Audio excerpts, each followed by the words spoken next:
So guys, we're going to talk about essentially our pistol fundamentals class tonight. This video, I started to kind of put it together and with the idea that it's going to be really about that particular class and the 5 shooting fundamentals, and it kind of morphed into a little bit more. So stick around through the video, and there's a lot of good stuff in there. So hope you enjoy.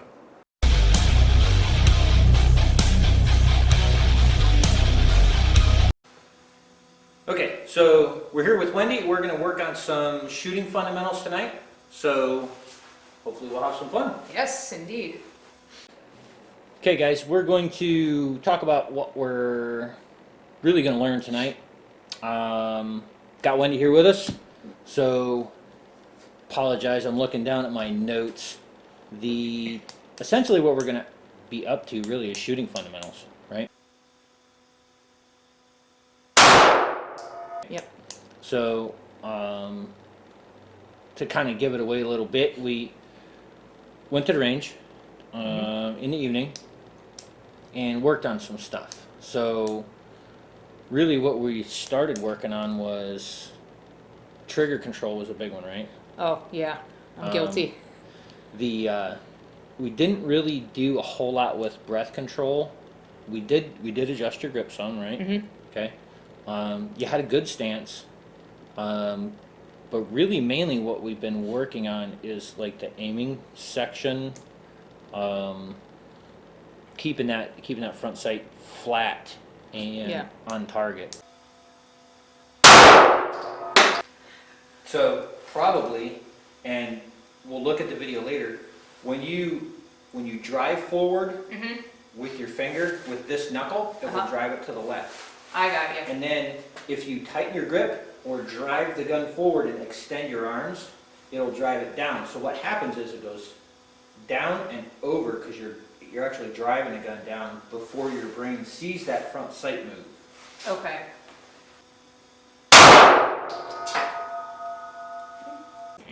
So if you think back, after we were done day 1, you went home, slept on it. Coming into day 2 at the range, where do you think was an improvement? Like what helped the most? What didn't really help a bunch? I think all of it helped. I'm obviously not very experienced, so the grip I think stuck with me. The trigger thing, it's hit or miss. You know, I'm definitely better with it, but there's room for improvement. And then of course the sighting in on things. And then actually I think I did a lot better the second day compared to the first day. Yes. Until I got fatigued. Yes. And then I was like, whoa, what happened? Yeah, we will absolutely give you a improvement for day 2.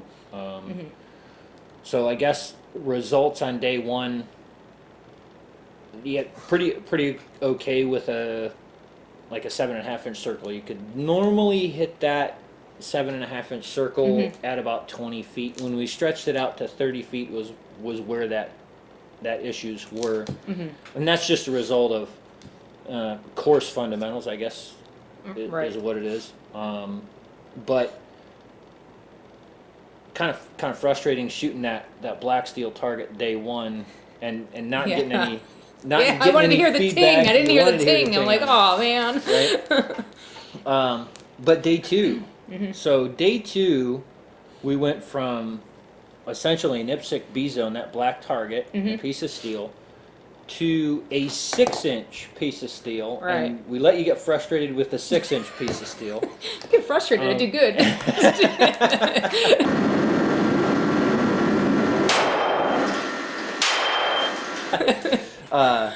But yeah, so immediately you start hitting the black piece of steel day 2.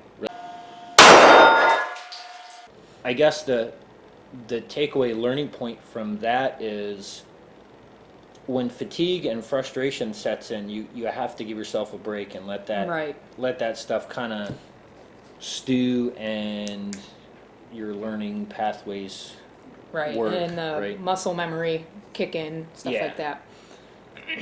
it's one of them old sayings, like my grandfather used to say, well, sleep on it and it'll be better in the morning, right?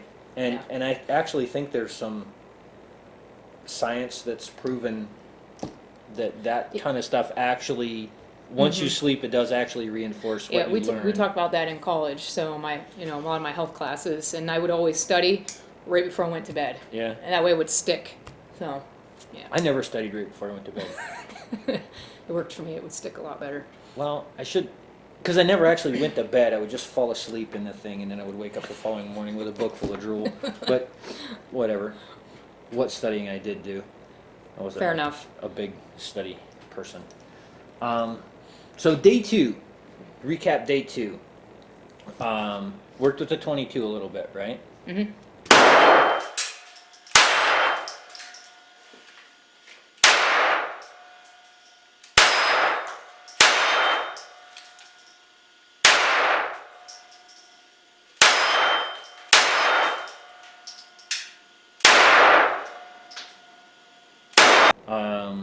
We did some dry fire work on day 1. We did some dry fire work, and we did the nasty ball and dummy technique to you with the revolver on day 2, right? Yeah, I have the strongest finger in the world now. Yeah. That trigger. Yeah. So for you guys who don't know what the ball and dummy technique is, essentially you're going to take, and you can do it with a semi-auto with snap caps, but you take a revolver, which is the best way I like to do it, and you load like every other cylinder. That way you have no idea whether the gun's going to go off or not. Mm-hmm. And so what's the takeaway with that one? Like, you got to see yourself put that front sight on the target and then go, boom, oh crap, where'd the gun go, right? Right. Yeah. So I think it helped with some of the flinching too, because I would flinch anticipating for it to go off, and then nothing would happen. And I'm like, oh, okay. So I started to ease up on the flinching a little bit. Yeah. And I might even flinch a little bit more when it finally did go off, but I kind of got more comfortable actually because of that. And the strongest little finger in the world, because that was like 12 pounds or something like that on the trigger. Yeah, 12-pound revolver. Revolver double action trigger isn't working. That's that takes a lot of work.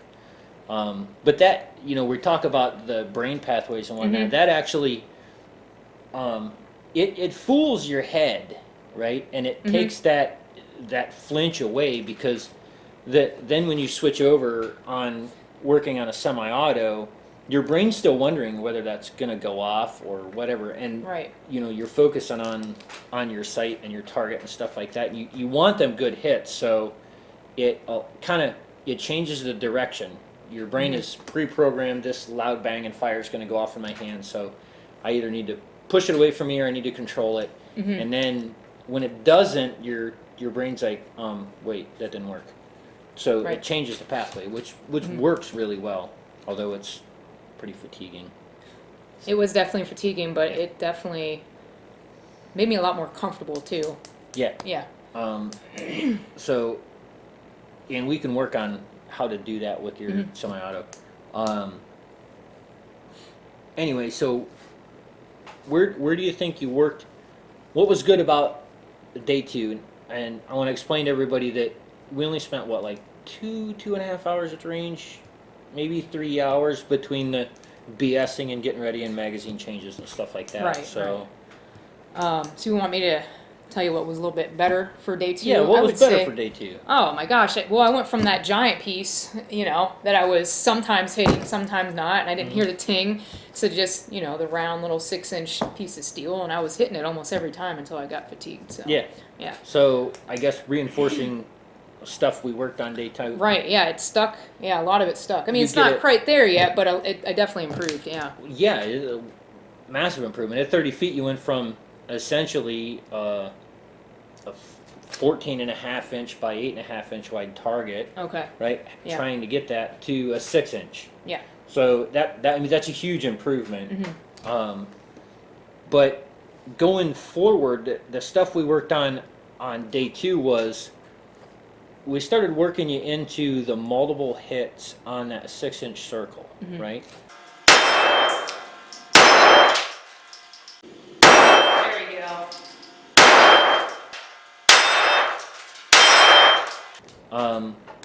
And that really that sets you up for the next step, which is recoil control. And I talked about on day one we talked about getting the proper grip and things like that, and how to anchor it in, and disconnecting your trigger finger from your grip and making sure your sights and everything are on target. And then on day two, toward the end of the day, we started working on using what we would call flash sight picture. So that second shot, you don't get a perfect sight picture on that second shot. And I don't know if you noticed what was going on, but you get up there, you get a perfect sight picture, and you make the first hit. But then as soon as that front sight drops back down on the target, you get another hit, right? Right.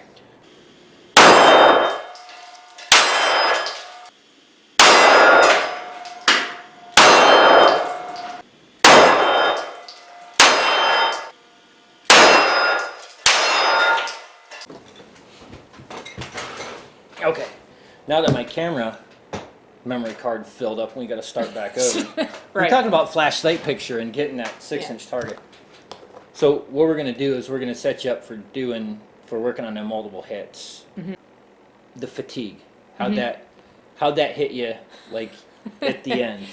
I could feel the fatigue. I guess I couldn't feel the fatigue part, but I could feel probably the strain from that. You know, that whole slow triggering with the revolver that has a really, you know, what was it? 12. It is 12 pounds, Yeah, right? it's about 12 pounds, I have right. little baby hands here, and I started definitely feeling that. You know, with the finger up in here was kind of tight, but I didn't really notice the rest of the fatigue probably until later. But I kept shooting, and as I was shooting, I was getting terrible. I was probably worse than I was the first day. It was horrible, and I'm like, what the heck? So. And we talked about fatigue a little bit, and I mentioned it. A lot of times I'll talk about fatigue and it's with the big muscular guys. They're like, oh, I'm a strong guy. I understand that, but it's not something that you're noticing right away. Yeah, you notice the tightness from your trigger finger from that revolver trigger, but you probably wouldn't have suspected that small amount of fatigue would throw off everything that you were trying to do. Right. I was trying to correct with everything without even realizing it, and then I look at the video, and I'm like, whoa, Yeah. that's pretty bad. So Yeah. I mean, that really plays a part in that. Take your practice and training in small steps, right? Right. I'll see guys, they'll go to the range and they'll be there for 3 or 4 hours, and they start out, they gain a little traction, and then it goes really downhill from there. And then we normally get to see them, guys, gals, whatever. Well, I've been to the range a bunch, and I'm just not getting anywhere with it. And I hate to tell them, but like, there's a point of diminishing returns to this. Pushing it 4, 5, 6 hours on the range without a break, that's going to be a bad idea. The one thing I want to point out is, so day one we shot 36 rounds. Because you had a magazine full, 15, and you had a 17 round, but I don't think that one was. I think that might have had 17. I can't remember if I put 15 or 17 in that one. Yeah. We shot most of the box though. Most of the box, but not quite. But here's the thing: not quite a full box of 50. Right. Right, and got plenty of work done. Didn't feel that. You know, any of that. I was fine. Day two, we probably shot more than that, but we shot some 22 long rifle. Yeah, right? we shot 22, which of course that trigger's not bad. And the trigger's not really that bad on my 9 either. Yeah. So I did the 9, the 22, in the 38 special. Yep. Was just, I think the other one was just another 22. So we shot, and if I go back and look, I think I'm correct on this. I think we shot 9 rounds of 38 special, which seemed like we were shooting a bunch more, but we ran that drill 3 times. Right, and we did it very slow. Yeah. With a heavy trigger. Yeah. On video, I only have like 8 or 10 rounds of 9mm going down range, and I think that's about all we did, right? And so we shot about 50 rounds of 22 long rifle.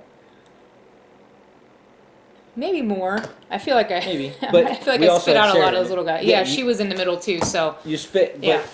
counting, between 5 and 6, because it may have shut the camera Yeah. off for a reload or whatever. But, Right. but between 50 and 60 rounds, because they're 10-round magazines. Mhm. So, I guess the point I want to make is we're not spending a lot of ammo, and we're getting things accomplished with right. that, right? So, Yeah. the folks that are coming around going, well, I shot, X number of rounds or whatever. Mhm. It's not really about quantity, it's about quality. You don't Right. have to go to the range and spend a couple $100, especially today's prices, Oh yeah. right? You don't have to spend a couple $100 Right. on trying to get better or keep your skill set going. If you break it up and you work on this stuff kind of I can't say the right way, but you go in with a goal. What am I going to do? What do I want to accomplish? And I'm not going to just sling magazine after magazine after magazine Right. downrange and then accomplish nothing, right? So Right. I want to evaluate my own performance and be honest with myself, and then look for a solution, Right. and then work on that solution. Right, and Right, that makes so- sense. And it's like someone like me, yeah, okay, I've shot a few guns here and there, but I'm obviously not, experienced. So I'm not going to go to the range now by myself without someone at least fixing my issues. Right. Because then I'm just doing what you're saying. Yeah. You're going out there and just shooting and you're wasting ammo, and it is kind of expensive right Yeah, it now. is. And point out the difference between going and blowing stuff up because it's fun, Right. and actually trying to improve your skill set. 'Cause Right. I will go to the range and blow stuff up because it's fun. Right. And you know what you're doing, so. Um, Those little circle guys, man, they really take your ego. Like, as soon as you, Yes, I feel they do. great. Oh, I feel great. Oh,